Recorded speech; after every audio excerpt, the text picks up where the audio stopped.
There's something about the debate over the SAVE Act, sometimes called the Save America Act, that's been bothering me. Although the current effort reached a dead end in the Senate, this bill will come up again, and it will also likely produce the same partisan nonsense, and so this remains important to discuss. I'm not convinced this is a current need, but I do believe the day is coming when we will require the ability of all citizens to possess proof. I also think such a law will require better planning and various steps before it can be efficiently implemented, and so jumping in all at once would be a problem. I hope I'm not alone in my disgust at both sides of the aisle. As an independent, I am disappointed with both major parties right now. I think too many Republicans are pretending this bill has no problems, as if all it does is secure our elections. But I'm also concerned that too many Democrat leaders are exaggerating or outright lying when criticizing this bill, and many of their statements are misleading their loyal followers. Both sides are relying on the epistemic trusts of their rank and file rather than on actual facts or honesty, and there has been no reasonable considerations in reaching an agreement between the two parties. Instead, whoever has the votes determines the outcome, and that only re-energizes a quest for votes without any related substantive policy agreements that such a law must establish before becoming law. I have never been able to say any of the things I hope to be saying here without getting all sorts of objections from people on both sides before they even give me a chance to speak about all the relevant facets. They are just damn certain they are right and that I am egregiously mistaken. This happens with both parties. And so I ask you to not comment or push back until you've heard my entire presentation. On YouTube, I will delete any comments that strike me as a reaction that did not listen to the entire video. So, what is actually going on here? Well, first let me say that I am not a Republican nor a Democrat, but I have watched both parties for decades becoming caricatures of their former existence. And when it comes to this bill, both parties excel at how they demonize the other, and it is obvious they hold each other in deep contempt. It is not obvious to them, but to me it is obvious neither party is thinking this through carefully. Unfortunately, it inspires many independents, such as myself, to struggle with our contempt for the duopoly. So let's slow this down and separate the political rhetoric from policy reality. What actually does the SAVE Act do? Well, it is not what either the Democrats or Republicans have been focusing upon, and it does not help that in this debate, too many people in the leadership and in the rank and file are talking past each other. Nor does it help that this issue has complications neither party pays attention to. Supporters of the bill have described it as simply requiring that voters are citizens, while critics describe it as a massive voter suppression law. If you Google the bill, you will see numerous individuals, politicians, and organizations repeating these partisan claims. But neither of those descriptions accurately capture the issue or the actual content of the bill.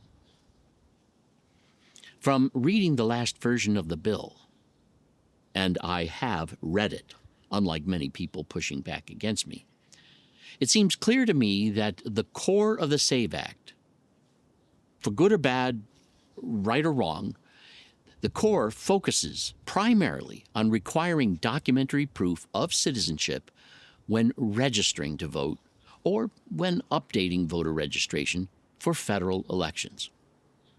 But the bill says very little about how such a requirement can be put into place. This means, according to the bill, that when registering to vote, people need to present sufficient documents that might include a passport, a birth certificate, an amended birth certificate, naturalization paperwork, marriage certificates, or other approved government-issued records. The documents listed in the bill are just examples of potential sufficiency. But in spite of critics of the bill does not require any documents that did not already exist. Even if people have misplaced or lost any of the documents they would need, the documents anyone requires are limited to documents that at one time or another were already issued to them or to their legal guardian. No one is required to obtain any additional document never previously issued. For example, if you don't have a passport, you don't need one. What you would need, however, are whatever documents that, when taken together, prove you are a citizen under your legal name. If your legal name is still the same as when you were born, this could be a simple matter of a birth certificate. But if your name has legally changed, you would need additional government-issued documents that establish a connection between each name change that has happened since your original birth certificate. But I would like you to recognize two very important things at this point. First, any document you would need is limited to those that already exist and were at one time issued by a government office. However, if you have lost any required document, that document can be replaced by the same office that originally issued it or is currently responsible for it.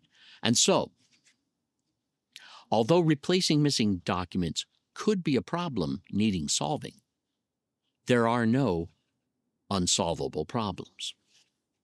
Second, any document that never existed is not required. Let me be clear, there is absolutely no need for anyone to obtain a document that never previously existed. So there's no reason whatsoever for critics to be talking about the unreasonable cost and burden of getting a passport. Now, if you have a passport, well, then that can certainly prove you are a citizen because you had to prove your citizenship in order to get the passport in the first place. But if you don't have a passport, you absolutely don't need to get one.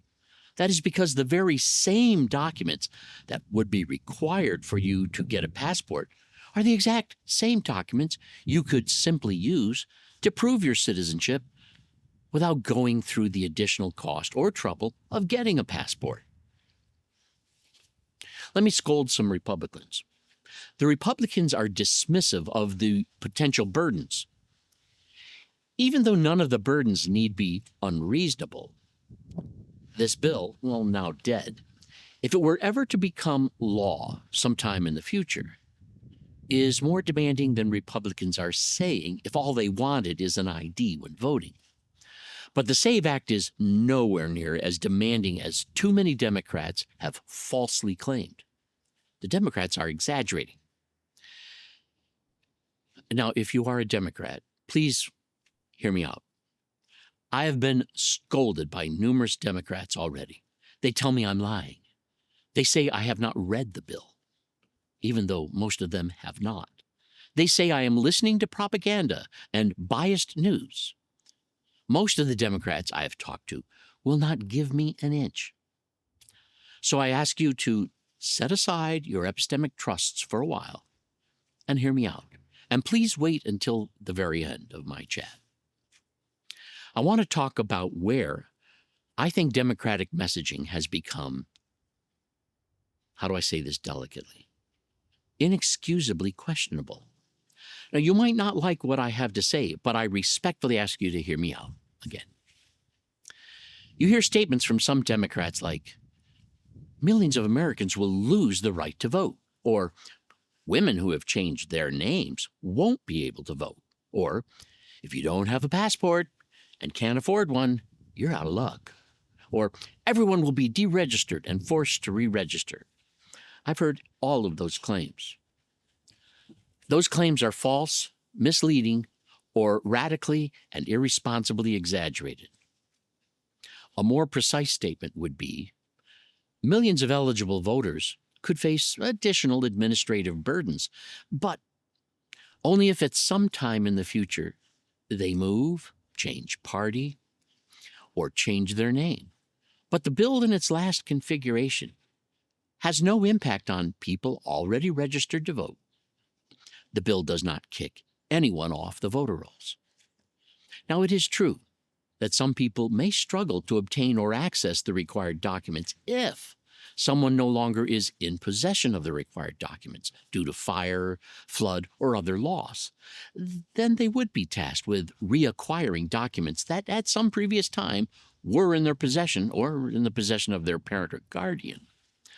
But in no case are any documents required that people never had. I've repeated that several times. Anyone who has lost any important documents, therefore, should put forth the effort to obtain certified copies with or without the SAVE Act. Documents are used for many things, not just for voting. And given the fact that this bill is not going to go away just because it is currently dead, means those who have lost any required documents should be working on replacing them simply as a precaution. People with name changes, such as married women who took on their partner's surname, will require more than just a birth certificate, but the documents they need are not insurmountable hurdles. For most women, they will be of minimal to zero impact. But most importantly, every married woman in the U.S. who took on a new surname has already received the required documents. If she's lost them, I can appreciate the trouble in replacing a lost marriage certificate. But that is very different from saying tens of millions of American women who change their names simply won't be allowed to vote. Now, the actual scale of potential disenfranchisement is uncertain, but nowhere near what Democrats have claimed. Let's look at some of those claims. Senator Slotkin from Michigan, a woman I often agree with, was seriously mistaken when she addressed the Senate complaining that a birth certificate with a woman's current name would be required. This is not only totally false, getting such a document would also be illegal. We do not alter original birth certificates to conform to one's current legal name, except in highly unusual circumstances. No woman whose name has changed can get a birth certificate with their new name on it. That is not how it works. Such a person needs their marriage certificate or a copy of the court order that legally changed their name. That marriage certificate or court order connects their previous name to their new name. The original birth certificate, just fine, as it is. There is no need or procedure to get it modified. The only exceptions would be someone permanently in the Witness Protection Program, in which case the federal government will have given them alternative documentation, or someone whose adoption is sealed, in which case the court approving the adoption issued an amended birth certificate with the adopted name. The connection to an original birth certificate still exists, but is under seal. Senator Slotkin said at least 5 things that were untrue about the bill, but time does not permit me to discuss all of them, so let me move on. At the same time, Republican messaging is also often misleading and oversimplifying. Supporters of the bill often frame it as, common sense election security. On the surface, that is not an obviously unreasonable desire. They say only citizens should vote in federal elections. Well, that is obviously true, but it should be accepted by Republicans that they have not statistically proven this to be a significant problem. What they believe is not as important as what they can prove. Although I will say something more about this later that Democrats are reluctant to discuss. And furthermore, it does not help Republicans that they have sponsored bills in various states that absolutely would disenfranchise certain voters. And so it is not surprising that Democrats are initially suspicious of what Republicans might be up to with the SAVE Act. Many Americans do not realize that most democracies around the world absolutely require proof of citizenship when people register to vote. I have counted 40 of them, including most of our allies. However, they also have stronger national identification systems than we have in the U.S. In the U.S., currently, only 8 states require those registering to vote prove they are citizens. The remaining states only require those registering to declare they are citizens under penalty of law, but they need not prove it. I should point out that the states that already do require proof of citizenship are not having the problems that Democrats claim the SAVE Act will create for all the other states if all people in all states registering have to prove they are citizens. So, given these other 8 states and the 40 other democracies, the idea of proving citizenship in and of itself is neither authoritarian, undemocratic, nor extreme, nor need be a problem. But this fact can distract us from something else that I see as more important. The United States does not currently have the kind of centralized identification infrastructure that these other countries have that currently require proof of citizenship. America has a decentralized election system. Each state manages elections without necessarily doing what other states do. We have inconsistencies in how states manage their important records and their elections. And we have never had a universal national ID for citizenship. So, although many people oppose such a thing as a national ID for citizenship, they are misleading when they talk as if only authoritarian governments require people to show papers. Unfortunately, access to replacement documents that citizens have lost or misplaced varies across the country. There are large bureaucratic differences, and so the potential obstacles for people who no longer have the required documents varies considerably from state to state. What might not be an issue in one state could be a real hassle in another. So, when someone says, "We just want you to show proof," that glosses over the practical realities some people will face. And so this is where I want to redirect the conversation. Why does this debate have to be no proof of requirements versus strict proof of requirements?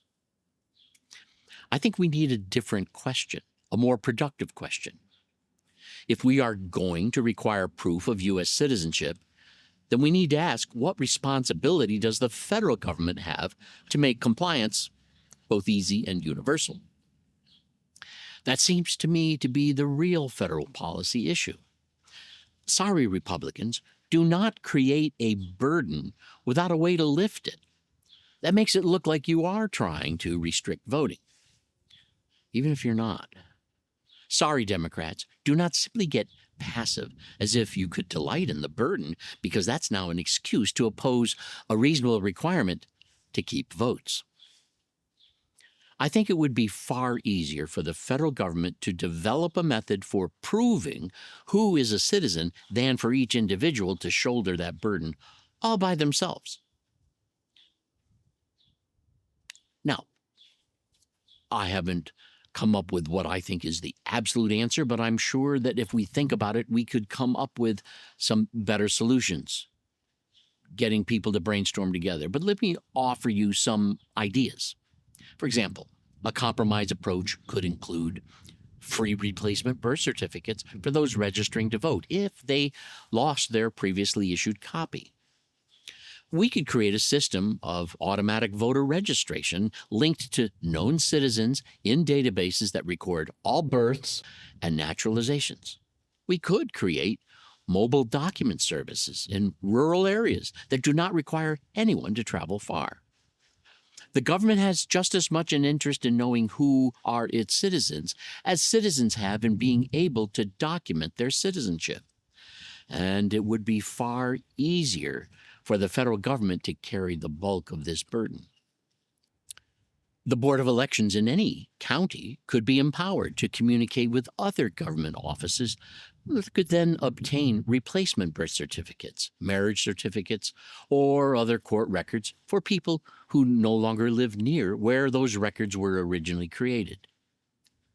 Basically, because many of us move about within the country with today's job market, there's no need to force people to hunt far and wide for the documents they need when a useful service could be created to do this for them. Here's another idea. We could create a simplified federal system for name changes and federal funding to coordinate, modernize, and create uniformity of state record systems and the data they maintain on registered voters. And it is not as if this would put into the hands of our government information they don't actually already have. And such a national database need not contain party affiliation. In other words, if the federal government wants to tighten the requirements, it should also remove the potential barriers.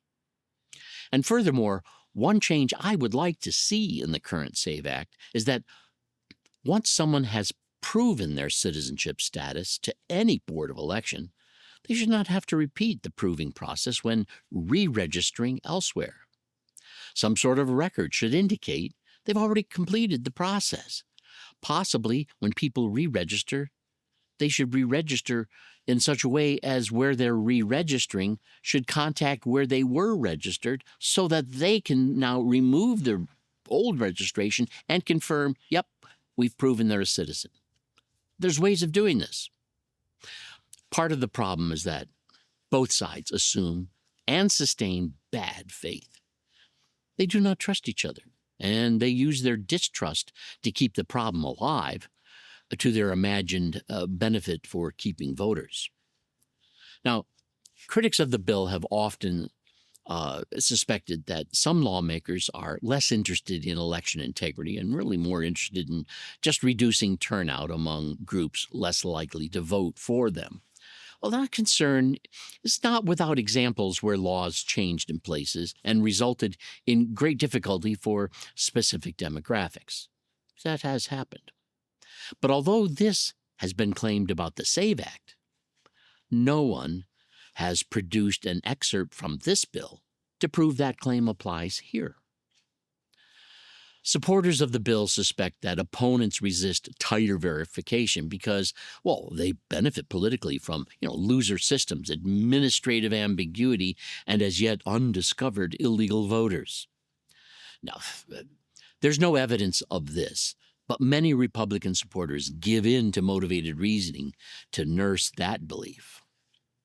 So, instead of serious policy conversation, what do we get? Infantile tribal warfare energized by both imaginary and earned distrust. One side says they want to suppress voters. The other side says they don't really care about election security. And somewhere in this debate, nuance and reality totally disappears. Well, here's where I currently land. I think Democratic leaders overstate the dangers of the SAVE Act. I also think Republicans understate the practical burdens this bill could create. But I do not believe the issues are impossible to resolve. The real question is not, should citizenship matter for voting? Most Americans already think it should.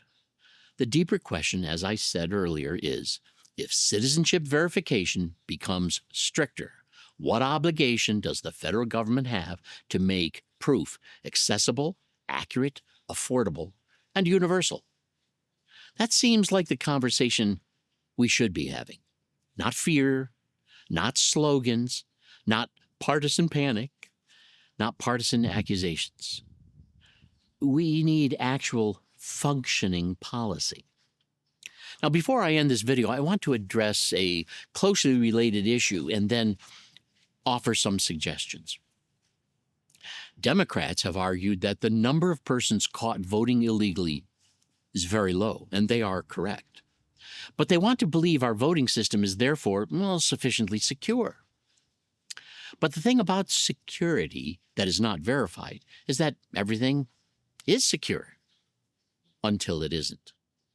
Like a home that people leave unlocked because, they've never had trespassers.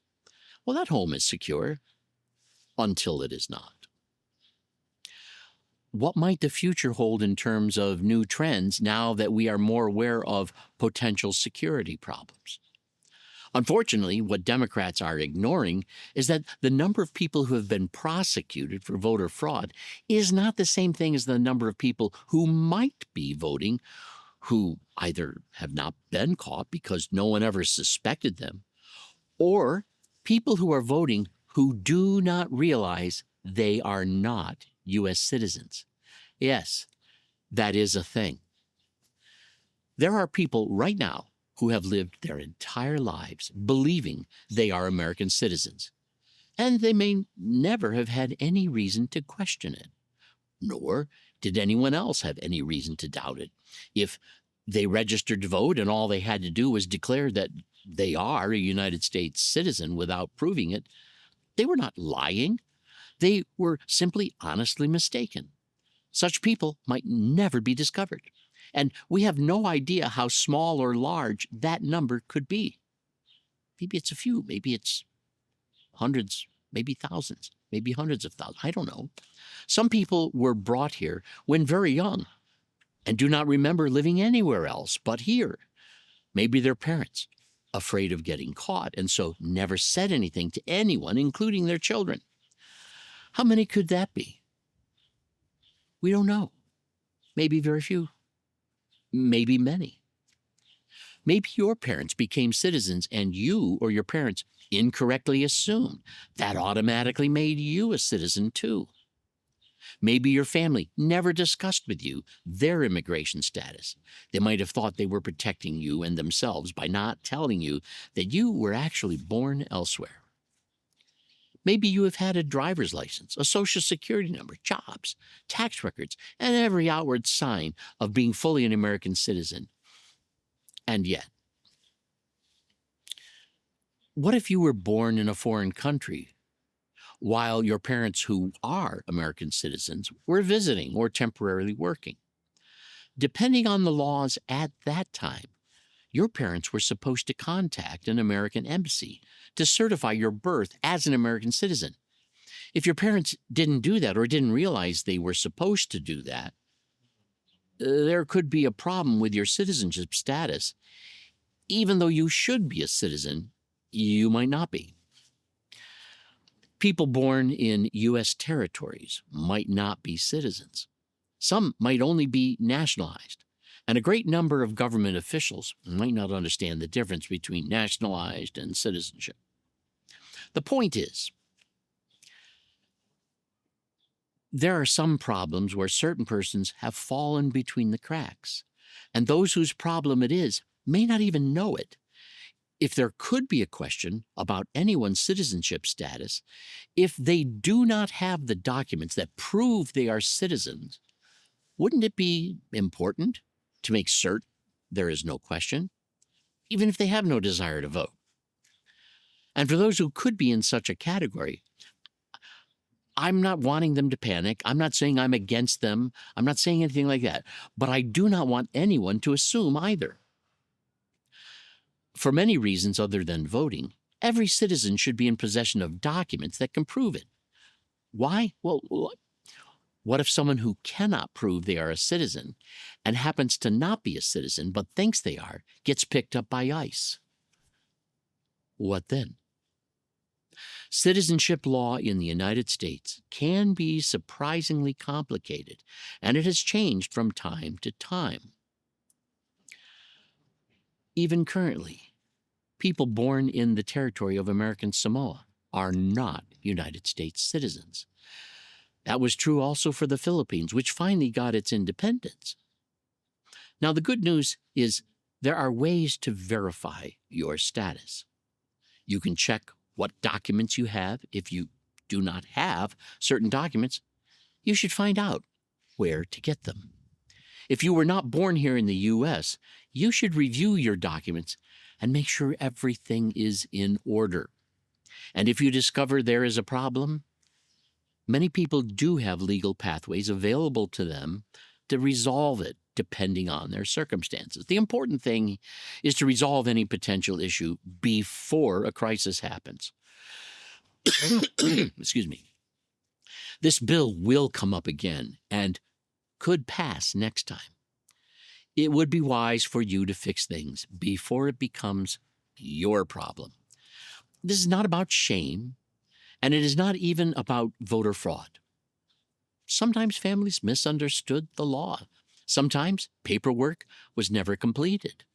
Sometimes paperwork has errors. Sometimes children grow up assuming something that was never fully explained to them. These things can happen. The point is not to scare anyone or to tell anyone we don't want them voting. As far as I'm concerned, the point is clarity. A healthy society should care about both election integrity and citizen security. Those two things do not have to be enemies. Now, I do not believe Democrats want non-citizens voting, but Democrats do not realize they have opened themselves to this unreasonable accusation because of their opposition to this bill, especially when they have misrepresented it. Next, I want to mention some conversations I've had with people deeply concerned about the SAVE Act. I've spoken to women who married and changed their name. I've told them their marriage certificate issued to them and on file where they obtained their marriage license is sufficient proof that their birth certificate and their married name are officially connected. I spoke to another woman who thought she could not document her marriage because, well, the church she was married in no longer exists. I tried to explain to her that the record of her marriage is not at the church, but that the church filed the marriage license with the town clerk that issued the marriage license. In the U.S., we keep all such records at government offices. The church ceasing to exist is actually irrelevant. I spoke with another woman who was adopted, and her biological parents are unknown to her. I told her that her amended birth certificate issued when adopted is the legal document that connects her original birth certificate, even if the original is sealed. Her amended birth certificate is every bit as valid as the original birth certificate. But because of the irresponsible Democratic fear-mongering, she was not sure I was giving her reliable information. As far as I know, she is still worried about it. So if we are going to have serious conversations about citizenship and voting, if we're going to get involved in this argument, we should approach these conversations with accuracy, fairness, and a little humility about how complicated human lives can actually become. There are no problems with proving citizenship that cannot be appropriately solved. But one thing we must stop doing is repeating what others we trust have told us, no matter what side of the aisle. And sad to say, plenty of elected officials and plenty of voters simply do not know what they're talking about. They are just repeating the narrative they have embraced. This is inexcusable. Now, we might not all be able to agree as to if we need the SAVE Act as yet. That remains debatable. That's fine. But to be honest, at a time when I feel the Republicans have gone way over the edge with Donald Trump, the way the Democrats have lied about the dangers of the SAVE Act has me very angry with Democrats. Just when we needed someone to push back on the Republicans, the Democrats became inexcusably dishonest. Since 2016, their primaries have been questionable and arguably undemocratic. They have taken on too much dark money, and it has compromised their claimed platform. And they ignored far too long Joe Biden's lack of suitableness as a candidate in the last presidential election, hurting the outcome in ways they often refuse to accept responsibility for. The Democrats have opened themselves to much legitimate criticism, especially from independents, and they expect us to vote for them simply because they are not Trump. Right now, it's a mess. It does not have to stay this way. I think we need to study the systems being used in the 8 states that already require proof of citizenship. I think we need to design and set up a federal system for managing citizenship records before requiring anyone prove their citizenship. Only then can we reasonably require it. Well, I hope this has helped clarify this issue, and I hope that when this bill comes around again, and it will, that we amend it to make proving citizenship easier to do, and that we do not require of anyone that they go through the process repeatedly just because they register. And I hope we set up some sort of federal system for managing it and making it accurate and easy. Thanks for listening.